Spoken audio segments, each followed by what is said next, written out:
Lo dijo en la primera hora. Muy bien, 7:41 en la mañana. Les decía, esta que es la última semana del año nos ha servido para las evaluaciones sobre algunos elementos que hemos escogido en este espacio.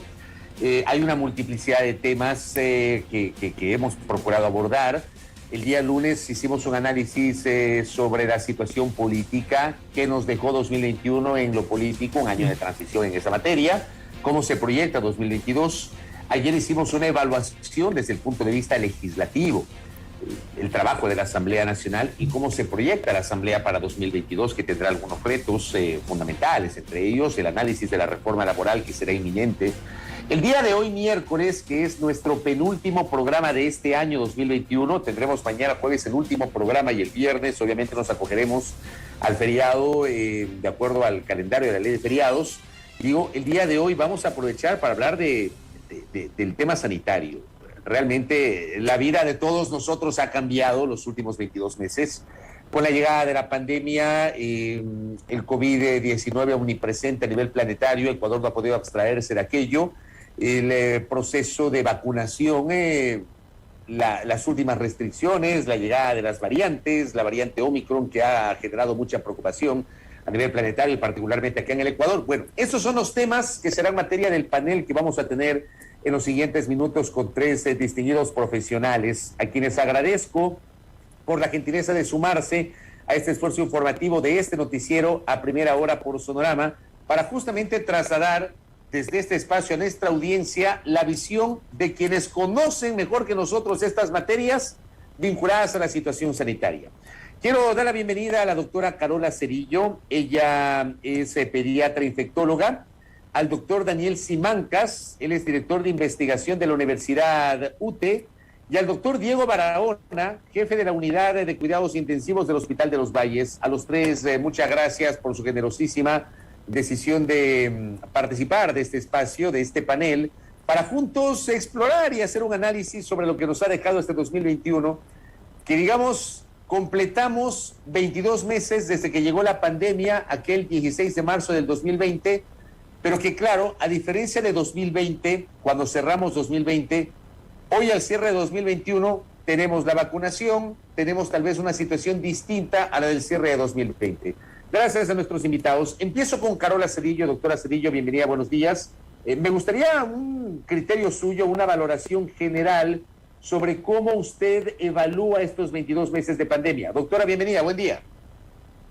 Buenos días y muchísimas gracias. Siempre es un gusto el poder estar compartiendo con ustedes. Bueno, a ver, yo creo que podríamos clasificar en dos etapas, ¿no? Para evaluar la pandemia como tal, y justamente hubo una transición de gobiernos en medio, ¿no? Entonces, si nos podemos hablar del primer año de pandemia durante lo que fue todo el 2020 y los inicios del 2021, pues realmente Ecuador enfrentó a una pandemia con muchísimas debilidades. En realidad había un sistema de salud bastante debilitado al momento de iniciar la pandemia como tal, así que simplemente COVID-19 vino a complicar muchísimo más las situaciones previas que se tenían ya en el ámbito salud. Adicionalmente, vimos un manejo que estaba un poco más centrado hacia el tema de resolver la pandemia, mirando a los hospitales, pensando que en los hospitales íbamos a poder resolver toda la situación de COVID-19. Entonces, se pensaba que al aumentar las camas, al aumentar diferentes centros, ¿no es cierto?, para tener mayor cantidad de atención, que era parte de lo que hacía falta, se iba a poder, pues, un poco controlar la pandemia. Sin embargo, vimos pues que obviamente sobre todo el área comunitaria es donde hace falta el trabajo para poder hablar de un control de pandemia como tal necesario. Sin embargo, esto no pudimos mirar durante el primer año de pandemia. ¿Qué pasó después? Cuando tuvimos ya un cambio de gobierno, ¿no es cierto? Lo que sí pudimos comparar fue el tema de la vacunación. Al principios de año, pues realmente tuvimos una vacunación que era un poco más caótica, si vale la pena decir esa palabra, debido pues a todas las irregularidades que pudieron haber al momento del acceso a las vacunas. Sin embargo, cuando hubo este cambio de gobierno, vimos una mejoría realmente en el tema de vacunación, Eso es algo rescatable que se debe hacer énfasis. Sin embargo, la crítica que se va a mantener haciendo es que tal vez en el actual gobierno se dio sobre todo prioridad al tema vacunación, pero no a otras medidas adicionales que también hacían faltas. Entonces, cuando hablamos de manejo de pandemia, no es solo vacunas. Parte de ello, claro que es la vacunación y que fue importante en Ecuador, pero ¿qué pasa al momento de analizar el tema de los testeos? ¿Hubo más acceso? ¿Hay más acceso acaso para la población que necesita hacerse, pues realmente tener acceso a una prueba en el momento en que ha estado en contacto con alguien o que tiene un caso positivo en casa o que después de las diversas fiestas, festividades que han habido, reuniones, ¿no es cierto? Y ha habido por ahí algún positivo, han podido acceder a alguna prueba, por ejemplo.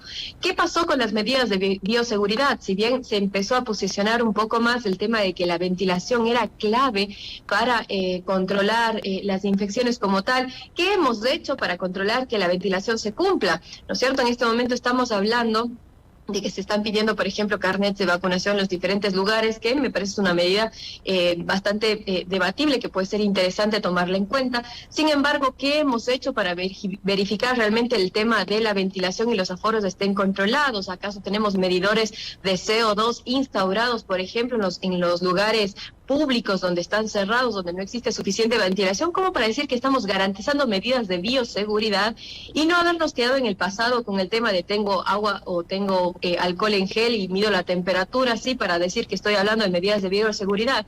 ¿Qué ha pasado con todos esos temas? Sería un poco el análisis y pues yo creería que nos queda un poco todavía debiendo el gobierno pues en esta temática. Sin embargo, rescatamos el esfuerzo grande que se hizo en temas de vacunación como tal. Yo estoy de acuerdo con usted, sobre todo en la parte de los testeos, y me ha dado la impresión, y esto lo he comentado en varios espacios, me ha dado la impresión de que con la vacunación nos olvidamos de los testeos.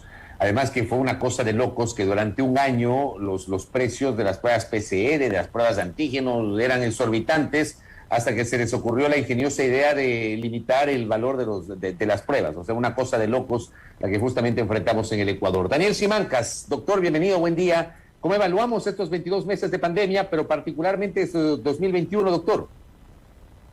Muchas gracias, Fabricio, por la entrevista. Un saludo a Carola, a Diego. Es un placer compartir con ustedes el panel. Bueno, creo que Carola lo ha resumido muy bien. Pero si hacemos un análisis de esta transición, yo creo que hay que dejar de hablar ya del gobierno anterior, que fue un desastre, lleno de corrupción, de politiquería, muy poca ciencia, mucho dedo en la vacunación, el tema de los hospitales, etcétera, un manejo pero catastrófico. Tuvimos quizá la peor calificación porque hasta ahora llevamos 80,000 muertos en exceso. No son los que nos dicen las cifras oficiales, sino llevamos cerca de 80,000 muertos y no los 35,000 que nos dicen las cifras oficiales. Luego pasamos de esta vacunación, pero lo ha graficado muy bien Carola,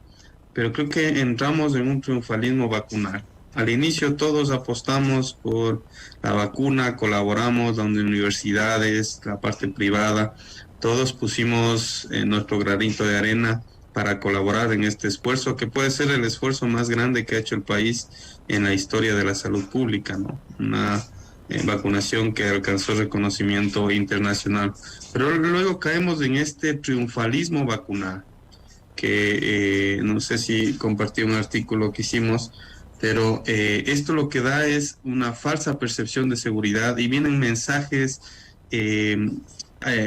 alterados. Por ejemplo, esto de la inmunidad colectiva al 85%, ¿no?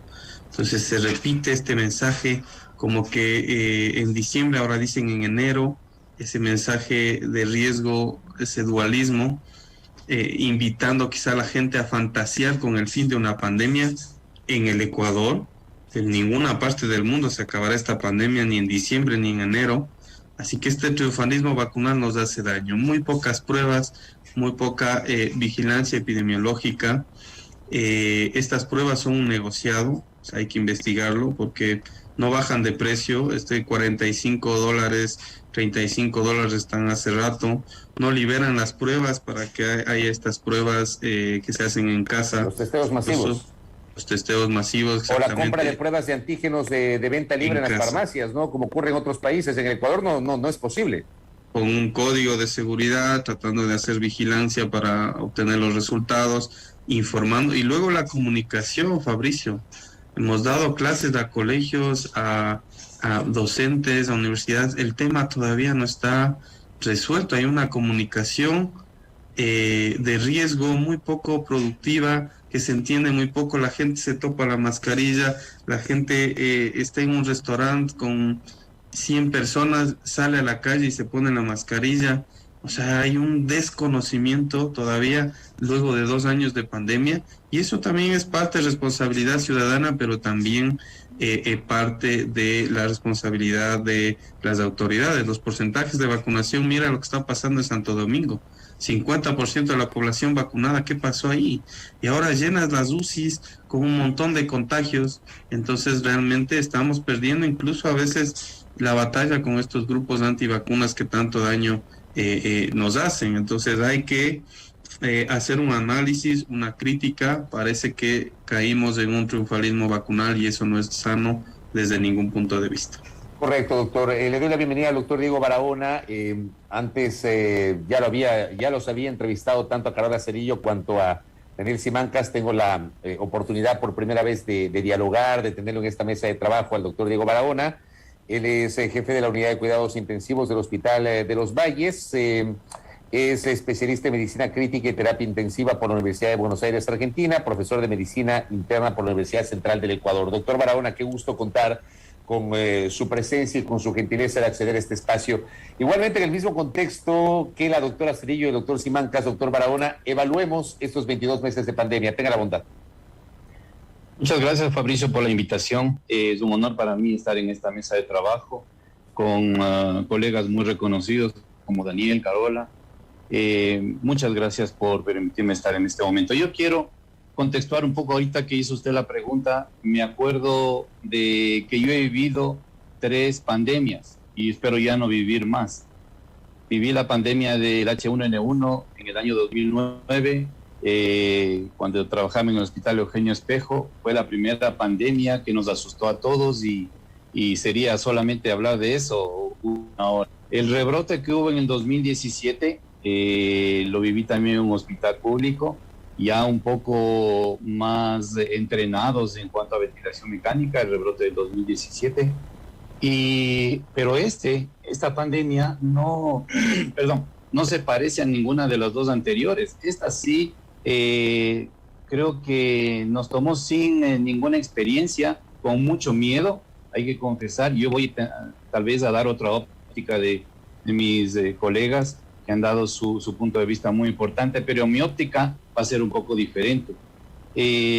Para mí hay unas 3 fases que se han dado en esta pandemia. La primera, desde abril, cuando empezamos a recibir los pacientes, del 2020 hasta diciembre, es decir, prevacunas. Ese tiempo se caracterizó por el miedo generalizado. Teníamos miedo. Yo tenía que reunirme con mis enfermeras y médicos las mañanas a decirles: este es nuestro trabajo, nosotros elegimos esto, pónganse los equipos de protección personal y entren, no va a pasar nada. Entonces ni yo mismo sabía si no iba a pasar nada. Ustedes no saben, pero algunos de nosotros tuvimos que sentarnos con nuestra familia a decirle a la esposa, a los hijos, a decirles: vean, nosotros tenemos estas deudas o todo está pagado por si acaso, porque veíamos cómo la gente moría en los primeros meses de pandemia. Algunos compañeros, enfermeras, médicos, tuvieron que salir de sus casas porque tenían bebés chiquitos, unos bebés de 1 año, 2 años, y les dejaban al cuidado de su madre, de sus familiares, y ellos iban a un departamento para no contagiarles. Eso vivimos los 8 primeros meses del 2020, con la mortalidad que ustedes ya saben, con el desorden que han compartido mis colegas. La segunda fase para mí es desde enero hasta agosto del 2021, con el intermedio de una vacunación, como decía Daniel, con todos los bemoles que se dio, que ya son conocidos, pero ya vimos cómo empezaron a disminuir los pacientes en las unidades de cuidados intensivos para julio, agosto, aunque seguíamos con el tope de ocupación de camas de UCI, y en septiembre ya empezó a disminuir ciertamente las ocupaciones hospitalarias, tanto así que en muchos lugares ya se desarmó lo que se había armado. Se desarmó y ya nos relajamos también un poco, dejamos las medidas de bioseguridad de lado, y en esta tercera fase, que va desde septiembre, incluimos este rebrote que se viene en diciembre, que para mí estamos viviendo la primera semana de los europeos. Y este primer rebrote tal vez va a llegar a su auge a finales de enero del 2020, a empezar. No sabemos cuánto va a durar. Yo espero que estas medidas que se está tomando de parte del gobierno, de confinar, de las medidas de bioseguridad, de suspender actos públicos, ayuden en algo, porque es muy importante. En todo el mundo, ya se ha confirmado que lo mejor es medidas de bioseguridad, lavarnos las manos, distanciamiento, no estar en lugares con mucha gente y utilizar mascarilla. Ese es uno de los mensajes principales que diría yo en este momento, para evitar que nos pase lo mismo de lo que pasó de enero a agosto o de abril a diciembre. Doctor Barahona, yo le quiero preguntar, ya que usted es jefe de una unidad de cuidados intensivos, ¿se ha complicado efectivamente la situación en las UCIs, por ejemplo, del hospital que usted integra y del cual es jefe de esa unidad? ¿Se ha complicado la situación a esta hora al punto de que podría desbordar otra vez la capacidad de atención de pacientes COVID en las UCIs? A ver, Fabricio, yo tengo contacto con muchos compañeros de los diferentes hospitales, trabajo en un hospital público también, así que sé cómo están la ocupación. Sé que en el hospital IES Quito Sur, que es el hospital centinela del Instituto Ecuatoriano de Seguridad Social, la ocupación hospitalaria ya está al 100% en cuanto a pacientes COVID. Y la ocupación que ellos han determinado para COVID en UCI también está llena, pero sin la magnitud con la que llegamos a tener en los meses de pandemia del año anterior o de principios de este año. El hospital Pablo Arturo Suárez, que es el hospital centinela del Ministerio de Salud, también está rápidamente ocupándose y está alcanzando de manera muy pronta su capacidad total. Tanto en hospitalización como en UCI. El otro día tuvimos una reunión con las autoridades para definir un poco cómo van a ser las transiciones nuevamente si se incrementan los casos, los hospitales que van a seguir a continuación, etcétera, etcétera. Pero estamos en un crecimiento que no habíamos tenido sino a principios de año. Como le digo, y ahora nuevamente a reestructurar lo que habíamos ya quitado para atender pacientes de otras patologías que también están apareciendo. No se olviden que disminuyó un poco la atención en hospitales públicos, sobre todo a pacientes de otras patologías porque estaban confinados, porque no podían salir, no tenían acceso incluso a ir a los médicos, algunos fallecían con otras patologías en la casa o se complicaron y ahora estábamos viendo esas patologías.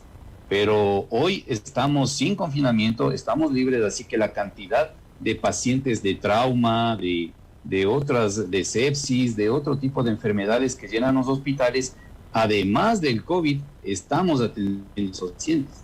Así que si ahora se complica y llegamos a la misma capacidad o la misma cantidad de pacientes de principios de año o del año anterior, creo que va a ser más complicado. Ni diga, doctor. Quiero compartirles a nuestros invitados este gráfico que me acaba de llegar. Me imagino que lo están viendo a través de la transmisión Zoom. Este gráfico es una data internacional que da cuenta, es de la Universidad Johns Hopkins University. Habla de la evolución de los casos desde el 9 de octubre hasta el 28 de diciembre de 2021. Me gustaría un comentario de Daniel Simancas y luego de Carola Cerillo sobre lo que estamos viendo en este momento. Si este gráfico que me acaba de llegar es tan así, doctor Simancas, o ¿cómo lo interpretamos? Bueno, ¿Sí la vas a ver? ¿Sí me escuchas? Sí, doctor, te escucho. Ya, bueno, lo que vemos ahí son los datos que refleja el Ministerio de Salud, ¿no? Eso ya es alarmante. Pero ojo, que hay que ver la capacidad de testeo que tenemos. Eso multiplícale por 3 o 4 perfectamente. En estos momentos estamos viviendo, lo que dice Diego es cierto, hay que tener en cuenta a los pacientes de UCI, que tenemos aproximadamente 200 pacientes en UCI, eso perfectamente le puedes multiplicar por 100. Por cada paciente en UCI, tú tienes aproximadamente 100 contagiados. ¿Qué es lo que pasa? Que la mayoría, pues, estamos con un poco de dolor de garganta, de dolor de cabeza, síntomas leves, con esta nueva variante también, y no nos hacemos las pruebas, y no hay un sistema fuerte de vigilancia. Recién escuché un anuncio del Ministerio de Salud que decía que podías irte a hacer una prueba en cualquier dispensario de salud. O sea, lo que vemos, Fabricio, es la punta del iceberg, ¿no? Es una punta del iceberg que siempre nos coge mal parados, y ya tarde cuando estamos congestionadas las salas de cuidado intensivo. El aumento de las UCIs, de las hospitalizaciones, es un indicador tardío de la pandemia. Nos recordarás que tú en Sudáfrica, en Inglaterra, en los países empiezan a subir los casos y después dice, esperemos unas semanas a ver cómo nos va con hospitalizaciones y cómo nos va con UCI. Esperemos unas semanas, Fabricio. Acá hacemos al revés, ¿no? Tenemos ya más del 80% de UCIs colapsadas en todo el país. Vamos a hacer las pruebas. Entonces hacemos las cosas al revés. Obviamente no tenemos la capacidad de otros países, pero esa es la realidad y hay que decirla. Es decir, esa gráfica que has mostrado es la muestra de que tenemos una tendencia incremental, hablando epidemiológicamente, una tendencia hacia el incremento de casos sostenido, que como bien decía Diego, pues tendremos un impacto en enero, en febrero, en marzo, hasta poder limitar esta nueva ola, si tú quieres. A mí no me gusta hablar de olas porque recién hace un par de meses controlamos la primera ola, y sería un repunte de casos que tenemos en estos momentos, mezclada la variante Delta con la variante Omicron, con la disminución de la eficacia de las vacunas, con el relajamiento poblacional, con los eventos masivos que no entendemos todavía que se tienen que hacer con responsabilidad y que no lo hacemos, y que luego estamos pues quejándonos que ni hablar de un confinamiento, que eso sería de locos, que ni siquiera, pero no cumplimos las medidas. Entonces realmente es un dualismo ahí de la gente que no quiere entender ni cumplir las medidas de protección, y también de las autoridades que, como te decía, han hecho muy poco por la prevención. Y ya tenemos indicadores tardíos, que es lo que le llega a Diego, pacientes gravemente enfermos, las UCIs que empiezan a incrementar el número de pacientes. Eso nos toma siempre por sorpresa, siempre nos toma desubicados, y eso es lo que no hemos aprendido en 2 años de pandemia. Carola Cerillo. Sí, totalmente de acuerdo. Perdón, creo que el doctor Simancas ha hecho con mucha claridad sobre el tema, el comentario acerca de esta curva. Y bueno, en realidad a mí me gustaría complementar esto nada más diciendo, por ejemplo, hablando de la temática de todo lo que es niñez, ¿no es cierto?, que es el área en la que más me desenvuelvo. Y pues es un claro ejemplo de lo que sucede. El subregistro en el Ecuador en realidad ha sido algo de muchos años en el sistema de vigilancia de varias enfermedades. Y bueno, pues en realidad ahora el subregistro en COVID-19 se está manifestando. Claro ejemplo de ello, decíamos, es la niñez, ¿no es cierto? ¿Cuánto testeo, por ejemplo, se realiza en ellos? Varios de los niños, niñas pudieron regresar a las escuelitas y presentan una cantidad muy alta de infecciones respiratorias. La mayoría de ellas son leves. Entonces, esta falta de testeo nos está dando realmente poca información acerca de si ese tipo de infecciones que están sufriendo ellos, de algunos de esos serán COVID, algunos de otros serán varios otros virus que circulan normalmente en la población infantil, pero nuevamente entonces tenemos un infradiagnóstico porque el que no testea no sabe cuántos casos tiene. Entonces directamente es uno de los ejemplos de lo que sucede pues con el tema testeo como tal en Ecuador, y que se ha venido dando esto durante todo el tiempo de pandemia. Frente a eso, ¿qué podemos decir? Pues normalmente a veces nosotros cuestionamos a diferentes a diferentes de partes políticas, por ejemplo, y decimos qué está pasando con el gobierno, qué está haciendo frente a todo esto, ¿no es cierto? Y es necesario que nosotros empecemos a responsabilizarnos de lo que podemos realizar nosotros y lo que ven a hacer también las autoridades de salud. Entonces, estamos diciendo que nos hace falta un poco, ¿no es cierto?, de inversión en el tema de lo que sería inyectarle a salud, inyectarle a educación un poco más de presupuesto para poder salir de estos subregistros, para poder salir de este tema de un sistema de vigilancia que no está suficientemente fortalecido. Entonces es ahí que preguntamos, por ejemplo, ¿existe suficiente voluntad política para fortalecer el sistema de salud que ya venía siendo debilitado? ¿Qué está pasando con el tema del abastecimiento de los hospitales, que también es necesario, pues, ¿no es cierto?, hablar para poder responder de una forma adecuada a la pandemia como tal? A veces nosotros nos estamos enfocando con las personas que se encuentran, con los funcionarios que están en los diferentes cargos y decimos no hacen el abastecimiento temprano, pero no nos preguntamos si existe la voluntad política, por ejemplo, para que haya el presupuesto para que pueda darse este abastecimiento y que además existan los mecanismos para que puedan abastecerse rápido los hospitales, para que puedan comprarse las pruebas, para que puedan dotarse en los diferentes lugares, también como las escuelas, de las pruebas necesarias para que pueda haber estos registros necesarios. Entonces, todos estos temas es importante que discutamos y que siempre responsabilicemos a las personas adecuadas. ¿Qué depende de nosotros los ciudadanos y qué depende de los diferentes actores políticos y actores también de la sociedad civil en general para poder, pues, enfrentar de una forma adecuada toda la problemática que venimos teniendo? Ahora, yo le pregunto a usted, doctora Cerillo, sobre todo por su experticia, que es la pediatría y la infectología. ¿Cómo está la situación en la población de niños, niñas y adolescentes en atención, por ejemplo, al retorno a clases presenciales? Es cierto que ese cronograma inicial fue alterado justamente por la llegada de la variante Omicron, pero digo, ¿hay algún tipo de relación directa entre el retorno a clases con la situación sanitaria ahora mismo, doctora? Bien, un poco como les contaba, el problema que tenemos en Ecuador es bastante que al tener pocos datos de la parte de la niñez, desconocemos muchos de los impactos reales que pueden estarse dando en torno a lo que es la escolaridad y el aumento de casos o no. Lo que normalmente se conoce, como hemos conversado ya en diversos momentos, es el hecho de que cuando aumenta la circulación a nivel comunitario, bueno, en las escuelas también se ve esto, ha incrementado también como tal los contagios. Entonces, en este caso podemos decir que a nivel internacional lo que se ha visto, el tema de variante Omicron sí preocupa también en el ámbito niñez, debido, pues, a que es una población que, como varios de ellos todavía no han tenido acceso a vacunas, la población menor de 5 años, e inclusive también algunos de ellos mayores a 5 años, pero empiezan a haber también incrementos en las hospitalizaciones debido a que existe también mayor circulación del virus. Entonces vuelve a ser un grupo vulnerable al momento, pues, de enfrentarse al virus como tal. Y entonces los contagios a nivel masivo, por más de que la mayoría de ellos cursen en forma leve, pueden complicar también a esta población infantil.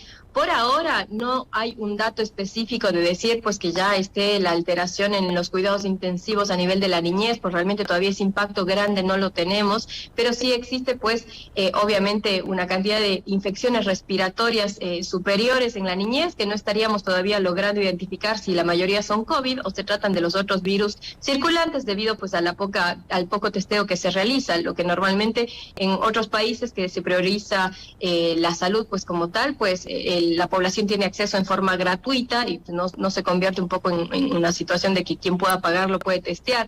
Y esto, pues, también en el ámbito escolar se realiza en otros lugares. En el nuestro, lamentablemente, no hemos podido tener ese acceso en las escuelas al testeo para que en cuanto cualquiera de los niños presenta un síntoma respiratorio pueda ser testeado y pueda ser tomadas las medidas necesarias.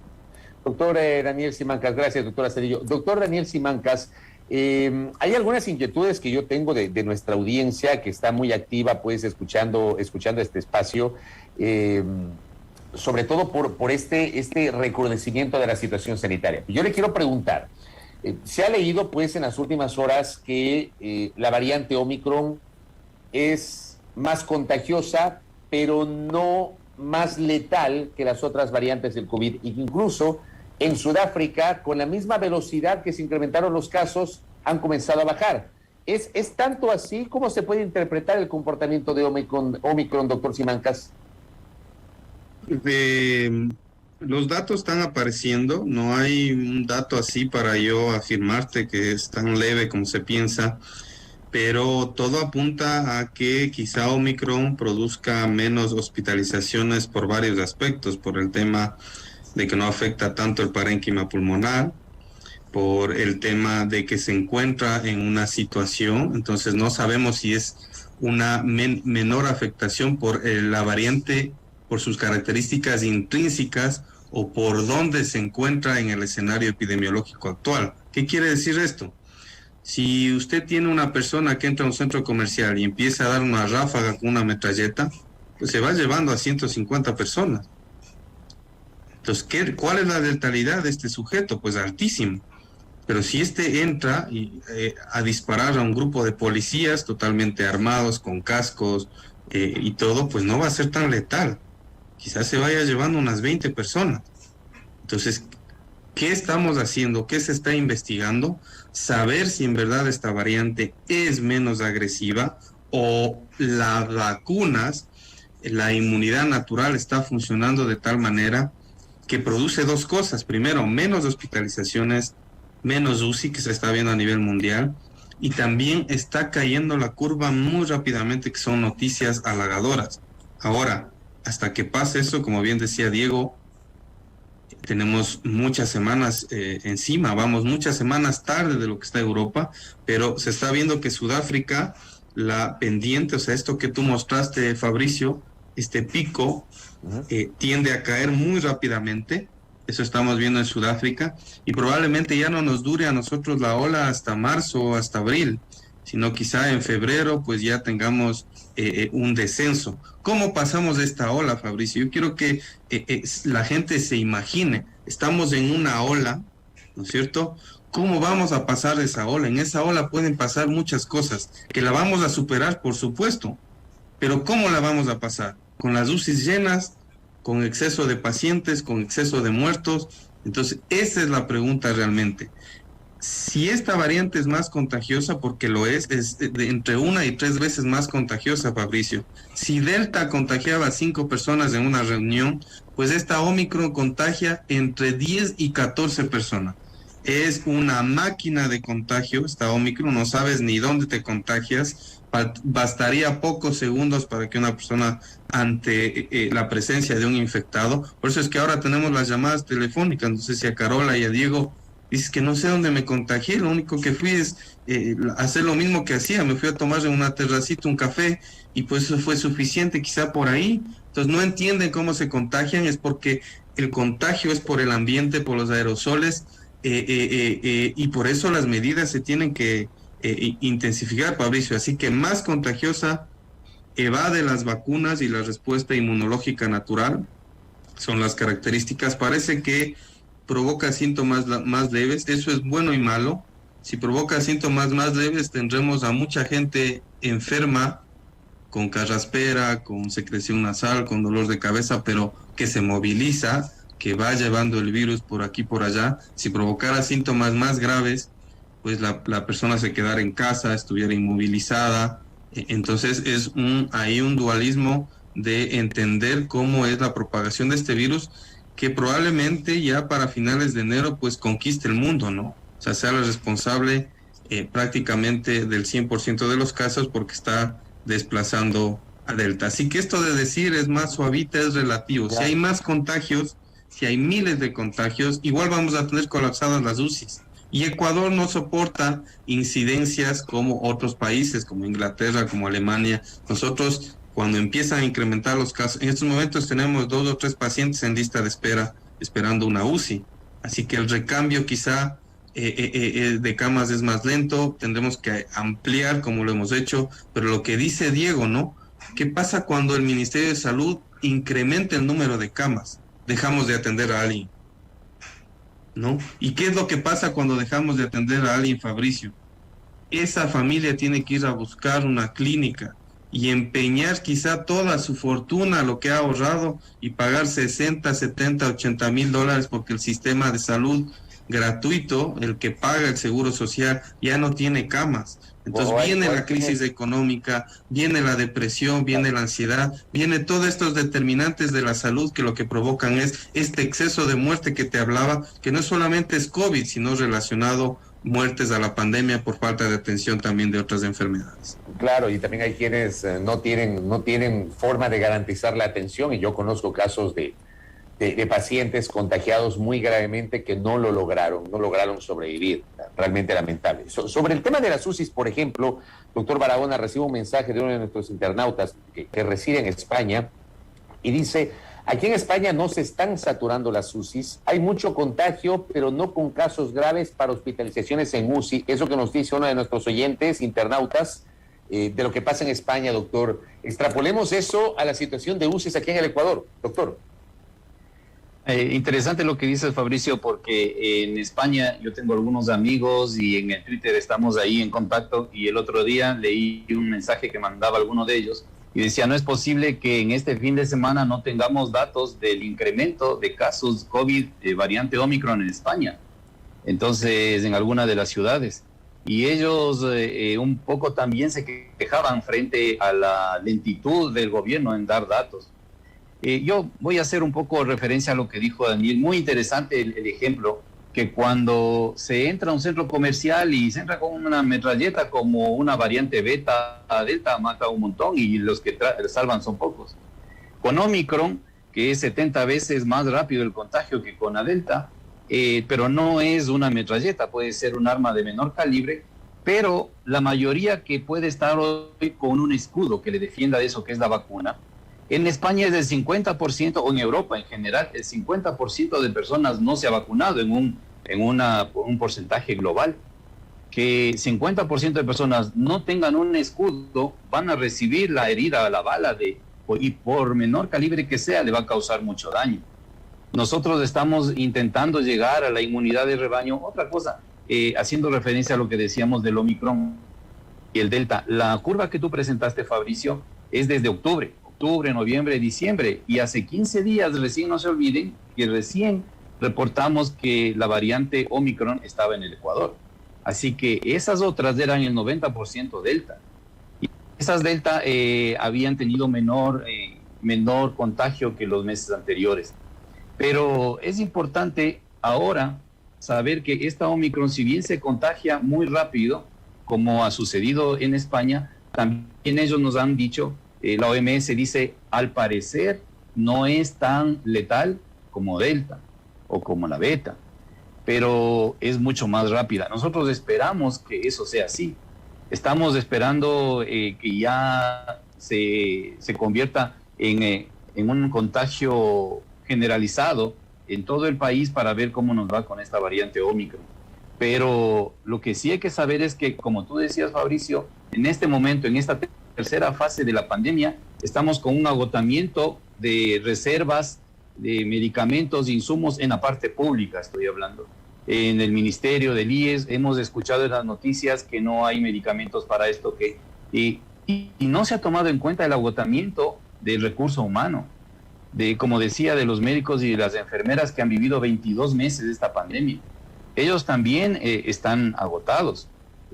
Habíamos programado este año, siguiendo el curso que decíamos va a disminuir ya la pandemia, que se tomen más vacaciones la gente que no ha tomado vacaciones, que descansen un poco más, relajarnos en algo para atender los pacientes tanto en hospitalización como en terapia intensiva, pero sin el estrés y la tensión que provoca manejar pacientes de UCI con COVID. El hecho de ponerse una EPP nivel 4, que quiere decir como es astronauta, si ustedes ven, es duro. Es duro para una señorita, para una señora, para un hombre, para un muchacho, para un mayor. Es duro atender así. Así que yo solamente para terminar esta parte diría que a la audiencia que gentilmente nos escuche esta mañana, decirles que tomen en cuenta las recomendaciones, pero en estas fiestas de fin de año tomen en cuenta las recomendaciones, la distancia, el uso de mascarilla, por favor, si es que es doble mejor, lavarse las manos continuamente, no acudir a espacios cerrados.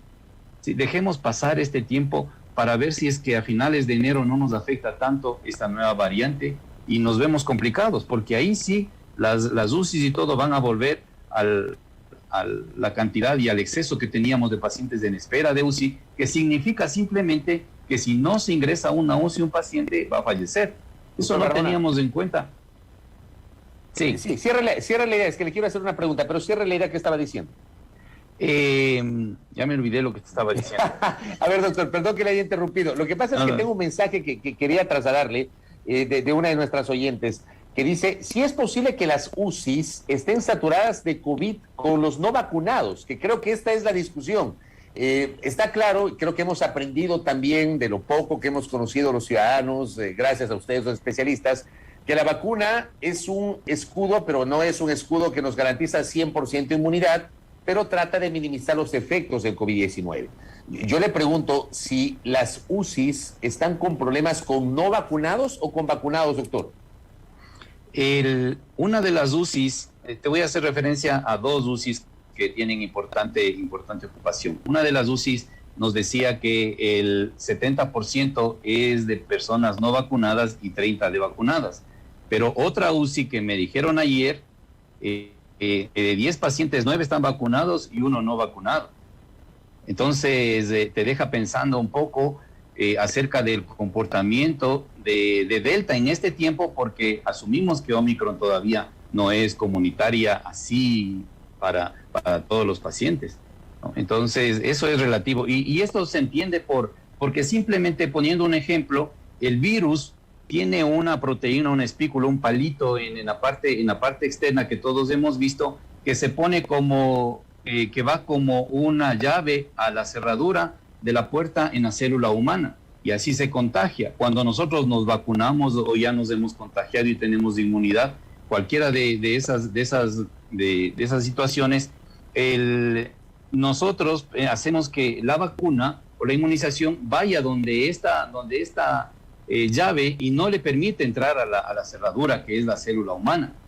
Eso es lo que hace la vacuna, eso es lo que nosotros tenemos como defensa. El Omicron tiene diferentes llaves que no permite que las espículas, que los anticuerpos vengan y bloqueen. Por eso es que van a las células y por eso es que se contagian los que están vacunados.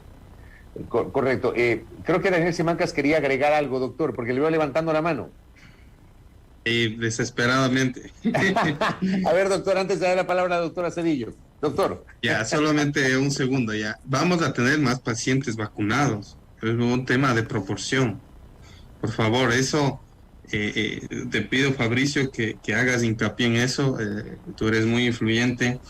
Pero si, por ejemplo, si nosotros tenemos una probabilidad de agravarnos, ¿no?, de 10% con los vacunados, pero tenemos 1,000 pacientes vacunados, hagamos ese ejemplo, pero por el otro lado tenemos solamente 100 pacientes no vacunados, ¿no? Y de ellos el 30 o el 40% llegarán a hospitalizarse. Cuando nosotros sacamos los números, pues tenemos, en el caso de los no vacunados, pues tendríamos 30 pacientes tan solo, pero de los vacunados tendríamos 100 pacientes solamente con ese 10%. ¿Por qué? Porque casi el 80% de la población ecuatoriana está vacunada. Entonces, a pesar de que la vacuna salva vidas, a pesar de que la vacuna evita hospitalizaciones, evita muertes, vamos a empezar a ver más pacientes vacunados ingresando a hospitalización y a UCI, y es por eso que se ha llamado al clamor, 1, de exigir este tema de la vacunación, y 2, de nadie les ha dicho que se pongan la vacuna y hagan lo que quieran.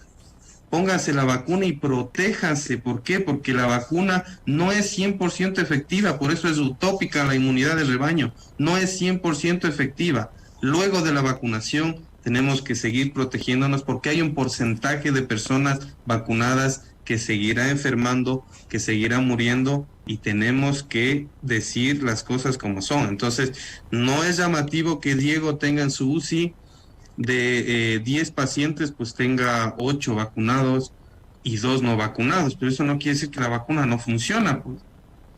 tuviese 30 o 40 pacientes en lista de espera, el Diego, si es que no hubiese habido la vacunación. Así que las vacunas funcionan, pero por un tema de proporción vamos a tener más pacientes vacunados en UCIs y en hospitalización.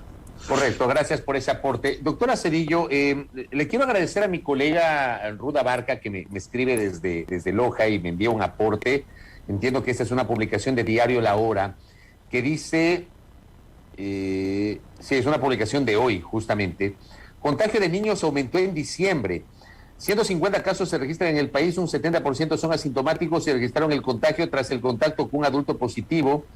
Señala como dato un estudio de UNICEF: en 191 países concluyó que no existe una relación directa entre el cierre y la apertura de las escuelas y las tasas de contagio de COVID-19 en la comunidad. En los niños, los síntomas de COVID-19 son similares: tos, fiebre, fatiga, pero también existe niebla mental, o sea, dificultad de concentración, de atención y de memoria. Me gustaría un comentario suyo sobre esta publicación, doctora.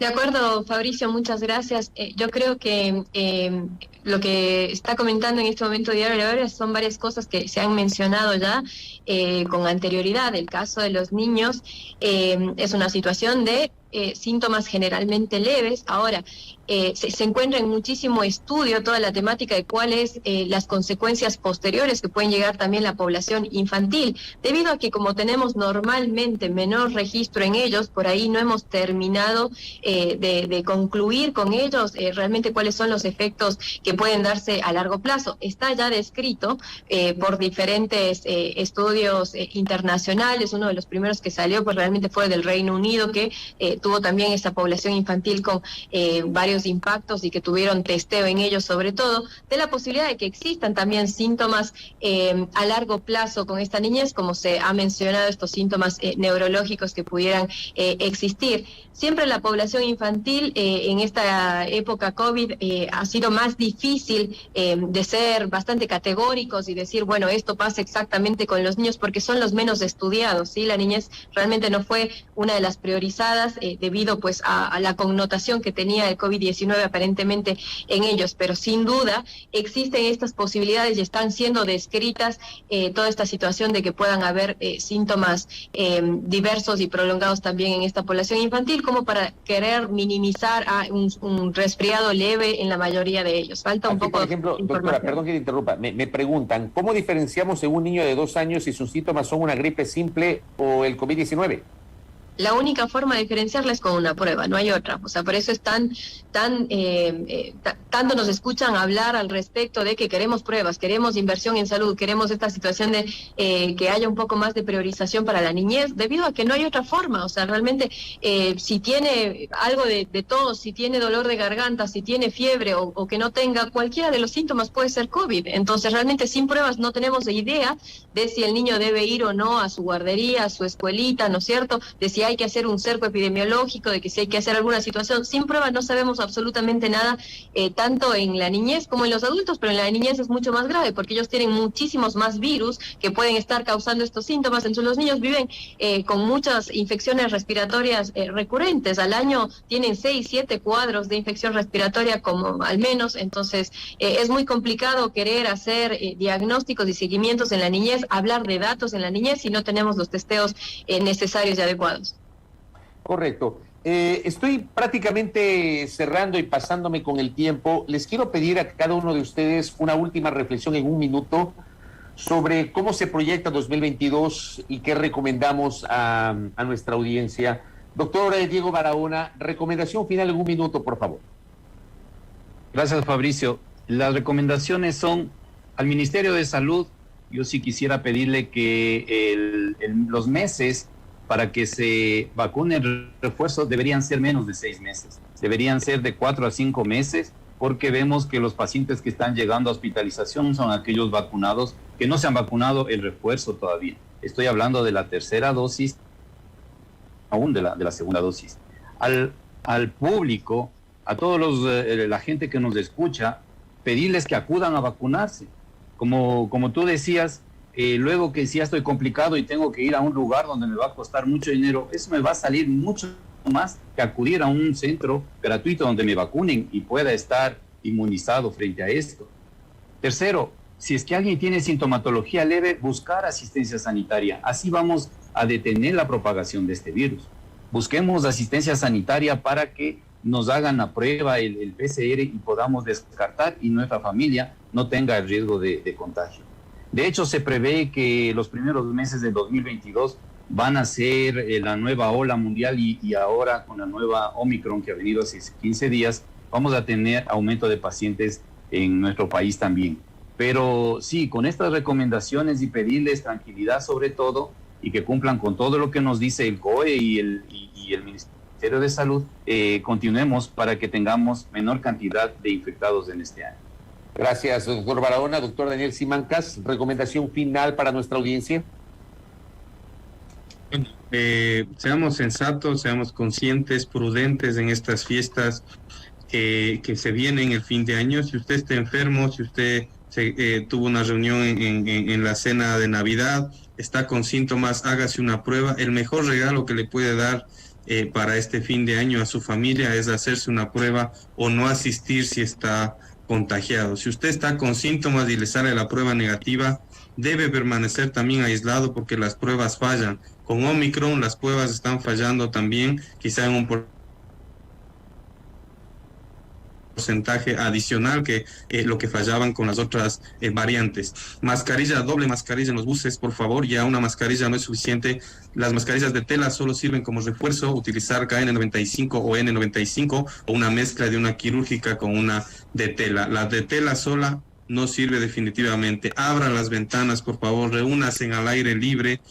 Podemos vencer este virus de una manera muy inteligente. Ya vamos 2 años, hemos sobrevivido. No se deje infectar, por favor. No sabemos las consecuencias a largo plazo. Usted con una enfermedad que es prevenible, con la mascarilla, con la distancia, puede estar evitando una enfermedad crónica a largo plazo. Imagínese una enfermedad que afecte varios órganos, que es la COVID, el COVID prolongado. Por favor, no nos confiemos, evitemos estas noticias falsas. Dejemos de compartir esta información de antivacunas, vamos confiados a vacunarnos que podemos vencer este virus con las variantes que nos presente, pues solidariamente vamos a salir adelante. Feliz fin de año, feliz año nuevo, éxitos en lo que viene, Fabricio, y a todos los que nos escuchan. Gracias, doctor. Doctora Carola Cerillo, reflexión final, por favor. Pienso que tanto el doctor Barahona como el doctor Simancas han sido súper claros y me sumo a todo lo que han expuesto en este panel. Realmente el momento que la población comprenda que hay que seguirnos vacunando, ¿no es cierto? Que hay que continuar adheriendo a esta vacunación, porque la vacuna, sin duda, salva toda la parte de complicaciones, disminuye la parte de hospitalizaciones, la parte de muerte, ¿no es cierto? Pero las vacunas no han logrado todavía resolver por completo la parte de la transmisión del virus como tal. Por ello es necesario que continuemos vacunando, pero asociado a otras medidas adicionalmente. No permitamos que pensar que la vacuna es la única salida que tenemos para mejorar todo el tema de la pandemia. Es necesaria la vacunación, pero necesitamos reforzar las otras medidas también. A la población en general decirle que sin duda la ventilación, el uso de mascarilla, el lavado de manos, ¿sí, no es cierto?, son las medidas fundamentales que no podemos dejar de tomar en cuenta y que necesitamos también realizar los testeos necesarios. Pero a la población decirle también, eso es la parte que nosotros tenemos que cumplir, pero la otra parte que debemos exigir, ¿no es cierto?, desde las partes gubernamentales, es que exista presupuesto para el tema de salud. No podemos intentar que sigamos enfrentando esta pandemia con recortes al presupuesto de salud. Yo he hecho mucho énfasis al hablar de esto, porque lamentablemente podemos estar en diferentes escenarios, desde el ámbito académico, desde el ámbito de los médicos como tal, atendiendo en los hospitales, pero si no tenemos presupuesto, el cual aparentemente puede llegar a ser recortado para el próximo año, pues realmente no vamos a tener una adecuada salida para esta problemática de salud. Salud tiene que ser una de las prioridades, al igual que educación, y por eso es demandante que realmente existan los presupuestos necesarios para poder cumplir con la parte que a cada uno nos corresponde. Entonces, es una corresponsabilidad que necesitamos realizarla. Fantásticos aportes. Quiero agradecerles a los tres, primero por su enorme contribución a este debate, a esta conversación con nuestra comunidad. Yo soy en lo personal, como ciudadano y como comunicador, y creo que a ustedes les consta, soy creyente de las vacunas. Yo creo que hay que vacunarse. Lo he tratado de impulsar a través de mis espacios y del aprendizaje que uno constantemente recibe de ustedes, que son los especialistas, y trasladar aquello a la comunidad. Quiero agradecer a la doctora Carola Cedillo, pediatra infectóloga, al doctor Daniel Simancas, director de investigación de la Universidad UTE, y al doctor Diego Barahona, jefe de la Unidad de Cuidados Intensivos del Hospital de los Valles, con su análisis sobre la pandemia. Que tengan un buen año, estimados doctores, y gracias por su gentileza. Primera plana. Todas las noticias, todas las voces.